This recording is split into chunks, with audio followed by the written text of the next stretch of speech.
سورۃ الماعون قرآن پاک کی 107ویں سورت ہے جو مکے میں نازل ہوئی۔ اس سورت میں منافقوں، بے رحم لوگوں اور دین سے غافل افراد کے کردار کو واضح کیا گیا ہے۔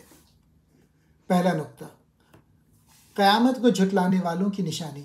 اللہ تعالیٰ فرماتے ہیں کہ جو لوگ قیامت اور حساب و کتاب کو نہیں مانتے، ان کی نشانی یہ ہے کہ وہ یتیموں کے ساتھ سختی اور ظلم کرتے ہیں، وہ غریبوں اور مسکینوں کو کھانے کی ترغیب نہیں دیتے، یعنی دوسروں کی مدد نہیں کرتے۔ دوسرا نقطہ، ریاکارانہ عبادت۔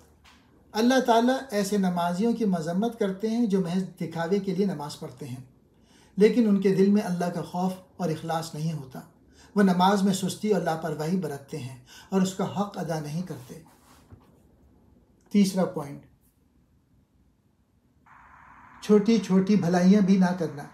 یہ لوگ معمولی چیزیں دینے سے بھی گریز کرتے ہیں، جیسے کسی ضرورت مند کو تھوڑا سا سامان یا مدد دینا۔ ان کے دل میں دوسروں کے لیے ہمدردی نہیں ہوتی۔ یہ صورت ہمیں سکھاتی ہے کہ ہمیں دل سے اللہ کی عبادت کرنی چاہیے، غریبوں کی مدد کرنی چاہیے اور دوسروں کے ساتھ نرمی اور حسن سلوک سے پیش آنا چاہیے۔